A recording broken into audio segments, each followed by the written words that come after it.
Hello students of 7th standard. चलिए आज हम मराठी का 7th लेसन आज़ारी पढ़ण्याचा प्रयोग देख रहे हैं। इसे स्टार्ट करने के पहले मैं एक बार फिर आप सभी से रिक्वेस्ट करना चाहती हूँ कि प्लीज़ अभी तक अगर आपने मेरा ये चैनल सब्सक्राइब नहीं किया है तो सब्सक्राइब कीजिए, लाइक कीजिए, ज़्यादा से ज़्यादा शेयर कीजिए जिससे बहुत सारे बच्चों का फ़ायदा हो सके। शिव अनुजा नाम से यह चैनल है और इसमें मैंने 5th, 6th और 7th के जो मैथ्स के अलावा सारे सब्जेक्ट्स हैं उनके lessons with explanation end question answers दिए हैं। तो आप फॉलो कीजिए और बहुत ज़्यादा शेयर कीजिए जिससे बहुत सारे बच्चों का फ़ायदा हो सके। चलिए हम देखते हैं यह इस लेसन में को जो मैं मराठी और हिंदी दोनों में एक्सप्लेन करूँगी। तो चलिए हम स्टार्ट करते हैं। या लेसनचे जे लेखक आहे द मा मिरासदार यांचा जन्म 1927मध्ये झाला। हे एक प्रसिद्ध लेखक आहे, कथाकथनकार आहे। गप्पा गोष्टी, गप्पांगण, गाणारा मुलूक, गुदगुल्या, जावाई बापूंच्या गोष्टी, ताजवा, भूताचा जन्म, माझ्या बापाची पेंड, मिरासदारी इत्यादी कथासंग्रह प्रसिद्ध आहे। नावेतील 3 प्रवासी हा अनुवाद तसेच अंगद पंगत बेंडबाजा हे विनोदी निबंधही प्रसिद्ध आहे। विनोदी मतलब हसने वाले, हास्यास्पद। और मुलाचे आजारपणाबाबतचे विचार व त्याने दवाखान्यातील वागणे याचे मार्मिक व विनोदी वर्णन लेखकाने प्रस्तुत पाठात केले आहे। म्हणजे हा जो पाठ आहे याच्यात एका मुलाचे जे विचार आहे त्याला आपल्याला दाखवलेले आहे। त्याला आपण विनोदी विचार म्हणू शकतात कारण कधीकधी मुलांना आजारी पडायला खूप आवडतं। घरात ते बघतात ना वातावरण की कोणी आजारी पडले तर त्यांना खूप अटेन्शन मिळतो, चांगलं चांगलं खायला मिळतो, डॉक्टरांकडून छान छान औषध मिळतात, म्हणजे त्यांच्या मताप्रमाणे, मुलांच्या मनाप्रमाणे त्यांना असं वाटतं अरे हे किती किती छान छान मेडिसिन्स घेतात, ते टॉनिक वगैरे बघून त्याचा टेस्ट बघून अजून त्यांना आवडतो है ना। तर तशातलाच एक प्रकार इथे आपल्याला हा एक लेसनमध्ये दिलेला आहे। चला तर आपण बघूया। आपण एकदाही कधी दुखणे करी नव्हतो, मतलब मुझे कभी भी कुछ दुखा नहीं था। ही गोष्ट ध्यानात आल्यावर मोठी लाज वाटली और मुझे यह सोचकर बहुत शर्म आई। खूप लाज वाटली कोणाला, तर हे मुलाची गोष्ट आहे, त्याचे विचार आहे। छे छे निदान एखाद्या दुसऱ्या वेळी तरी आपण आजारी पडायचे होते। उससे ऐसा लग रहा था कि मुझे एक आध बार तो भी बीमार पड़ना चाहिए। टायफॉइड, क्षय, न्यूमोनिया असली मोठमोठी गोड दुखणी राहू द्या बाजूला, पण थंडी, ताप, खोकला, पडसे यांपैकी काहीतरी माझ्या वाटणीला यायला हवे होते। आता या मुलाला काय वाटत आहे की मोठे रोग तर जाऊ द्या, टायफॉइड, क्षय, न्यूमोनिया जसे मोठे मोठे जे आजार आहे ना ते तर बाजूला राहू द्या, पण ॲटलिस्ट थंडी, ताप आहे, खोकला आहे, थोडंसं पडसे म्हणजे सर्दी, यापैकी तर काहीतरी मला व्हायला हवे। निदान पोटदुखी, डोकेदुखी यातले तरी काही, या तो मेरा पेट भी दुखे या फिर मेरा सर भी दुखे, पर मुझे कुछ ना कुछ होना चाहिए। आपल्या स्वतःच्या मालकीची एकही औषधाची बाटली अजून असू नये, एखादेही साधे इंजेक्शन माझ्या वाटणीला येऊ नये काय? देखिए बच्चे को लग रहा है मुझे तो बीमार पड़ना चाहिए ताकि एक आध तो भी बॉटल जो होगी मेडिसिन की मेरे लिए घर में आएगी और एक आध इंजेक्शन भी मुझे मिलेगा तो उससे बहुत सेटिस्फैक्शन होगा। ऐसा इस बच्चे को लग रहा है, इस लड़के को लग रहा है।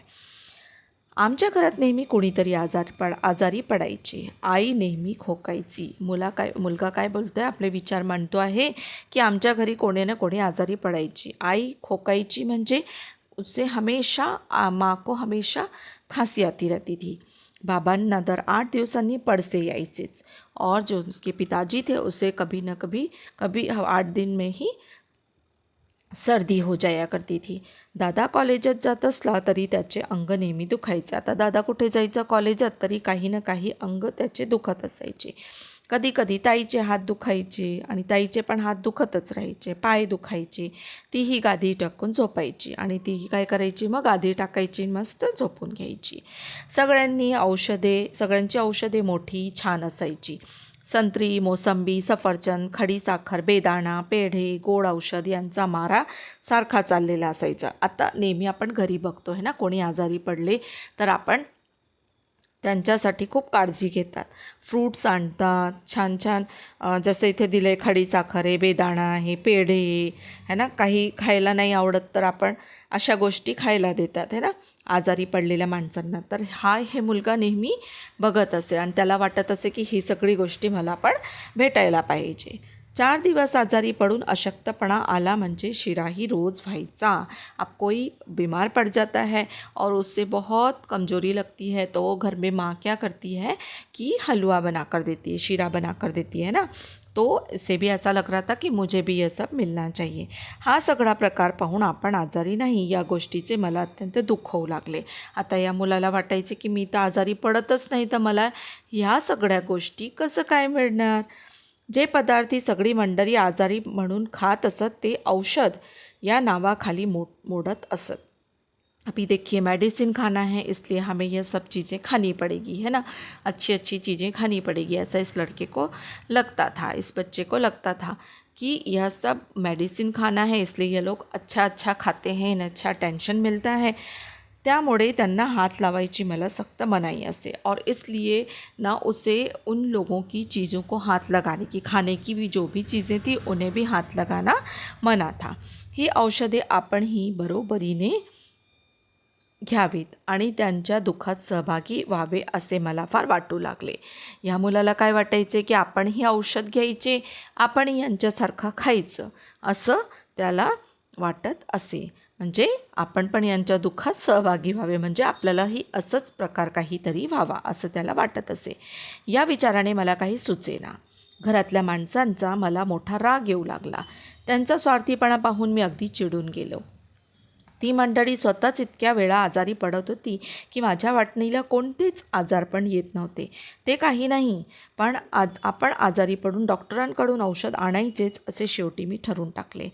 एकदा मुलाने काय विचार केले की आता त्याला काही सुचत नव्हतं काय करायचं कारण हे सगळे स्वार्थी आहे, सगळेच आजारी पडत आहे आणि मीच का पडत नाही आहे या विचाराने त्याला कसं तरी चिड येत होती. म्हणून त्याने काय ठरवलं की ठीक आहे मी पण आता आजारी पडणार, डॉक्टरकडे जाणार आणि काही ना काही औषध आणणार असं त्याने शेवटी ठरवून घेतलं. मग नेहमीप्रमाणे मी रोजच्या 3-4 बाटल्या घेतल्या आणि डॉक्टरांकडे गेलो. तो उसने एक दिन क्या किया 3-4 बॉटल्स लिए और डॉक्टर के पास चला गया. चड्डीच्या खिशात मी स्वतःची बाटली निराडी जपून ठेवली होती. अब उस समय छोटी जो हाफ पैंट होती थी ना वो पहनते थे बच्चे, तो वो लड़का क्या बोल रहा है मैंने वो पहनी हुई थी और उसके जेब में अपनी एक अलग से बॉटल रख ली. दवाखान्यात खूप गर्दी होती खूप माणसे असली म्हणजे मला फार बरे वाटे कारण त्यामुळे बराच वेळ दवाखान्यात बसता येते. आता ना काही मुलांना दवाखान्यात गेल्यावर खूप मजा वाटते, तसं या मुलाला सुद्धा होत होते. दवाखान्याची गर्दी पाहून त्याला मजा वाटत होती कारण तिकडे खूप वेळ बसायचे, निराडे लोकांना बघायचं आणि सगळे कसे दिसतात त्यांच्याकडे सुद्धा बघायचं त्याला आवडायचं. शिवाय बसलेल्या माणसांच्या चेहऱ्याकडे बघता येते, काय छान दिसतात एक लोक. आता अशा लोकांना बघून सुद्धा या मुलाला मजा वाटे म्हणून त्याला वाटत होतं की ठीक आहे बाबा मी दवाखान्यात जाऊन बसणार म्हणून असं त्याला वाटत होतं. आता तो जाऊन तिकडे बसलेला. हळूच मी खुर्चीवर बसलो. जाऊन कुठे बसला तो एक कुर्सी पर वो बैठ गया आणि लोकांकडे टकामका बघू लागलो. और फिर वो लोगों की तरह टकटकी लगाए देखने लगा. काही लोग कणहत होते, अब कुछ लोग करार रहे थे. कुणी इंजेक्शन घेऊन बसले होते, कोई लोग इंजेक्शन लेकर बैठे हुए थे. आपल्या दंडावरल्या पिवळ्या डागाकडे मोठ्या फुशारकीने पाहत होते. आता लोक बिचारे आपल्या इंजेक्शनला बघत बसत असेल तर या मुलाला वाटत होते की किती फुशारकी मारतात ते असं त्याला वाटत होते. त्यांच्याकडे पाहून मला त्यांचा फार हेवा वाटू लागला. हेवा वाटणे मतलब हेवा दावा होता है ना कि ऐसा एक दूसरे से क्या लगता है हमको कि मतलब हम उनसे क्या करते हैं अपने आप को कंपेयर करते हैं, ऐसा इससे भी लगने लगा. हळूहळू पुष्कळ लोक निघून गेले और ऐसे करके धीरे धीरे बहुत सारे लोग निकल गए. मग मी हळूच माझी छोटी बाटली डॉक्टरांच्या टेबलावर सरकवली. आता या मुलाचा नंबर आला. त्याने एक बॉटल डॉक्टरकडे सरकवली आणि म्हणालो डॉक्टर मला बरं वाटत नाही हो, मलाही औषध हवं आहे. आणि डॉक्टरला काय म्हणालं की डॉक्टर मला बिलकुल चांगलं वाटत नाही आहे तर मला पण औषध हवं आहे. असं मग ये इकडे बघू तपासू. डॉक्टरने कहा ठीक है. अब तुम इधर आओ, मैं तुमको चेक करता हूँ, असे मला डॉक्टरांनी मला खाटेवर झोपायला सांगितले. अब वहाँ पर गांव का एरिया होगा, इसलिए नेचुरली डॉक्टर ने एक खटिया रखी होगी, है ना. तो ये बच्चा बता रहा है की वहाँ पर वह खटिया पर लेट गया. त्या गुलगुलीत खाटेवर झोपताना अशी काही मजा वाटली म्हणता. इतक्या वेळा आपण दवाखान्यात आलो, पण या खाटेवर पडायचे सुख कधीसुद्धा आपल्या वाट्याला आले नव्हते. आता डॉक्टर ती छान नळी आपल्या छातीवर पोटावर लावतील, तपासतील. देखिए यहाँ पर इस बच्चे को बड़ा मज़ा आ रहा था, क्योंकि उस खाट पर, उस खटिया पर बहुत अच्छा नरम बिस्तर था जिस पे उसको लेटकर बहुत अच्छा लग रहा था. वो सोच रहा है कि मुझे बहुत अच्छा सुख मिल रहा है, क्योंकि मैं कभी बीमार नहीं पड़ा और कभी इस तरह की खटिया पर नहीं लेटा हूँ. आता डॉक्टर माझ्या छातीवर छान नळी लावणार, तपासणार, ती नळी पोटावर छातीवर लावून तपासणार, कदाचित इंजेक्शनसुद्धा देतील. और उसे ऐसा लग रहा है अब तो डॉक्टर मुझे इंजेक्शन भी देंगे. नाही कुणी म्हणावे, मग कसले तरी औषध बाटलीत भरून देतील. आहा हा, आता मुलाला खूप मज़ा वाटत है. अरे बाबा, डॉक्टर ने अब मुझे लिटाया है, अब मुझे चेक करेंगे, मेरी छाती पर और पेट पर नली लगा कर देखेंगे, फिर सोचेंगे कि इसे मेडिसिन दे दूं या फिर इंजेक्शन भी दे दूं. तो इस बच्चे को ये तो सब चाहिए था, इसे बहुत मज़ा आ रही थी. आपल्याला ही स्वतंत्र बाटली मिळायची तर एकूण दादाची आणि ताईचीच, ऐट नको आता काही एवढी. अब उससे ऐसा लग रहा है कि अरे मेरे भाई और बहन ही क्यों बीमार पड़े, मैं भी अब बीमार पड़ के बहुत अपने आप को अच्छा महसूस करूँगा. यानी ऐड बोलते हैं ना, ऐसे उससे भी लग रही थी. आनंदाने मी खाटेवर लोळत होतो और वो उस खटिया पे उलट पुलट हो रहा था. एवढ्यात डॉक्टर खोलीत आले. त्यांनी मला तपासले. अब डॉक्टर आए और उन्होंने उसे चेक किया. इकडे तिकडे पालथे वळायला सांगितले, उल्टे सीधे और फिर होकर इधर उधर इस तरह से उसे मुड़कर लेटने के लिए कहा. गळ्यातली नळी छातीवर लावली और गले में की जो उनकी नली थी वो छाती पर उस बच्चे के लगाई. जीभ बघितली, उसकी जीभ देखी, तेव्हा तर मला अगदी धन्य वाटू लागले. और तेव्हा त्या मुलाला खूप धन्य वाटू लागले की आता माझी तपासणी होत आहे. त्यांनी जेव्हा पोटावर एकदम टिचकी मारली तेव्हा मला खूप हंसायलाच आले. और फिर उन्होंने धीरे से पेट पर क्या किया, ऐसे मारकर देखते हैं ना 2 उंगलियों से, उस तरह उसे भी मारकर देखा तो उसे बहुत हंसी आई. मग मी डॉक्टरांना सांगितले, डॉक्टर इंजेक्शन द्या बरं का. ताईला आणि दादाला खूप झालीत आतापर्यंत, आता मला पाहिजे निदान एक तरी. अब वो डॉक्टर से बोल रहा है कि ताई और दादा को तो आपने बहुत इंजेक्शन दिया है, मुझे एक तो भी इंजेक्शन आज मिलना चाहिए, ठीक है. डॉक्टर म्हणाले, हो का. डॉक्टर बोले, हां क्या, ठीक आहे. मग क्षणात मनात एक धाडसी विचार चमकून गेला. अगदी खासगी आवाजात मी डॉक्टरांना विचारले, तुम्हाला ऑपरेशन करता येतं का हो डॉक्टर. देखिए ये लड़का बोल रहा है, अभी इतना ही उससे ठीक नहीं लगा, इंजेक्शन दवाई से ही सेटिस्फेक्शन नहीं है. पर धीरे से वो डॉक्टर को पूछता है कि आपको ऑपरेशन करने आता है क्या, आपको आप ऑपरेशन कर सकते हैं क्या. इस तरह से उसने डॉक्टर से पूछा. डॉक्टर माझ्याकडे एकदम बघायला लागले. अब डॉक्टरांनी एकदम त्याच्याकडे बघितले. थोडे थांबून म्हणाले, का रे बाबा, अभी तू ऐसा पूछ रहा है कि ऑपरेशन करना आता है, ऐसा क्यों पूछ रहा है. नाही करायचं असलं तर ते सुद्धा करा. लड़का बोलता है कि अगर ऑपरेशन करना है तो वो भी आप कर सकते हैं. मी काही घाबरत नाही, मुझे बिलकुल भी डर नहीं लगेगा. डॉक्टर पाहतच राहिले. मला वाटले ते बहुतेक माझ्या सूचनेवर विचार करत असावेत. अब मुलाने काय विचार केले की मी एवढं सांगून दिलं तर डॉक्टर नक्की विचार करतील ऑपरेशन करायचं. होय म्हणाले तर फारच चांगले आहे. आता मुलाला वाटलं की जर ऑपरेशन करायचं होय म्हणाले तर खूप चांगलं. ऑपरेशन केलेच त्यांनी तर मग काय विचारता, तसाच पडत पडत घरी जाईन, सगळ्यांना ऑपरेशन दाखवेन. म्हणजे ह्या मुलाला ऑपरेशन एक सहज आणि आनंदमयी गोष्ट वाटते बघा. तो काय विचार करतो आहे की आता माझं जर ऑपरेशन झाला तर मी पडत पडत घरी जाऊन सगळ्यांना दाखवणार की माझं ऑपरेशन झालेलं आहे. पण डॉक्टर थंडपणे म्हणाले, बरं आहे, आता असं कर, तू उतर खाली. अब डॉक्टर ने आराम से उसे कहा, ठीक है अब तू नीचे उतर या. मी मोठ्या नाखुशीनीच खाली उतरलो और इस बच्चे को अब बहुत मतलब खुशी तो हो ही नहीं रही, क्योंकि उससे समझ में आ रहा है कि डॉक्टर कुछ बोल नहीं रहे हैं, तो वह खुश नहीं है और नीचे उतर आता है. त्यांच्या चेहऱ्याकडे उत्सुकतेने मी बघू लागलो और बहुत उत्सुकता से डॉक्टर के चेहरे की तरफ देख रहा है कि अब डॉक्टर क्या कहेंगे. हे बघ, तुला काही झालं नाही, समजलं ना, ठणठणीत आहे तब्येत तुझी, तेव्हा औषध काही नहीं, पढ़ जा घरी. अब डॉक्टर होते हैं, उन्होंने देखा और क्या कहा कि तुझे कुछ भी नहीं हुआ है, तू एकदम अच्छी तरह से है, तेरी तबीयत को भी कुछ नहीं हुआ है, इसलिए तुझे कुछ भी मेडिसिन नहीं मिलेगी और अब जा, घर जा. डॉक्टरांचे हे बोलणे ऐकून माझी फार निराशा झाली. आता या मुलाला खूप निराशा वाटली, कारण त्याची तर खूप मनात स्वप्न होती आजारी पडण्याची, पण ती पूर्ण झाली नाही. मी रडकुंडीला येऊन म्हणालो, असं काय हो, द्या ना मला एखादं औषध. आता मुलं काय रडकुंडीला आलं म्हणजे उसे अब रोने जैसा आगे हो गया वो उसका चेहरा, और उसने डॉक्टर को क्या बोला, ऐसे क्यों बोल रहे हैं आप, मुझे भी एक आध मेडिसिन दीजिए ना. इस तरह से उसने डॉक्टर को कहा. तो ये बहुत ही हंसने वाला एक लेख है, और सच में घर में जब बच्चे देखते हैं ना इस तरह का वातावरण की बहुत अटेंशन मिलता है बीमार पड़ने से, तो सचमुच उनके मन में एक आध बार तो इस तरह का विचार आता ही है कि हम भी काश बीमार पड़ जाएं, ताकि घर में सभी हमारी भी बहुत केयर करें और हमें मन जैसा अच्छा अच्छा खाने पीने का उसके चीज़ें मिले, है ना. तो ऐसा तो हमें स्टूडेंट लाइफ में जब हम छोटे होते हैं ना, तब हमारे मन में भी इस तरह से विचार आते हैं. तो बहुत सुंदर लेसन है ये, तो आप इसे पढ़िए. और देखिए शब्दार्थ दिए हैं. पड़ से मतलब सर्दी, हेवा वाटने मतलब असूया वाटने, मतलब हमने कहा ना कंपैरिजन होता है जिस तरह से. ऐट मतलब तोरा, मनात विचार चमकने, मनात विचार येणे, नाखुशी मतलब नाराज़ी. अभी इसके क्वेश्चन आंसर्स आप यहाँ पर टेक्स्ट बुक के मैं आपको शेयर करती हूँ, और बाकी क्वेश्चन आंसर्स भी इसके साथ में हैं.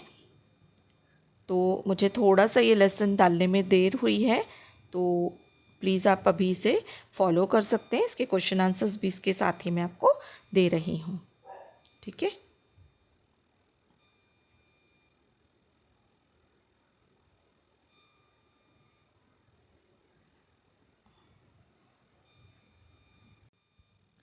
हे क्वेश्चन आन्सर्स आहे आजारी पडण्याच्या प्रयोग लेसनचे. प्रश्न पहिला आहे, केव्हा ते लिहा. आहे, पाठातील मुलाला घरच्यांच्या दुःखात सहभागी व्हावे असे का वाटू लागले. तर उत्तर आहे, घरात कोणी आजारी पडले की त्यांची खूप मजा असते, त्यांना आवडीचे खूप पदार्थ खायला मिळतात, हे पाहून मुलाला घरच्यांच्या दुःखात सहभागी व्हावे असे वाटू लागले. आहे, मुलाने डॉक्टरांकडून औषध आणायचेच असे ठरवले. उत्तर आहे, मुलाच्या वाट्याला कोणतेच आजारपण आले नव्हते. आता डॉक्टराकडून तपासून घेऊ, डॉक्टर कसले तरी औषध बाटलीत भरून देतील ह्या विचाराने मुलाने डॉक्टरकडून औषध आणायचेच असे ठरवले. आहे, मुलाला धन्य झाल्यासारखे वाटले.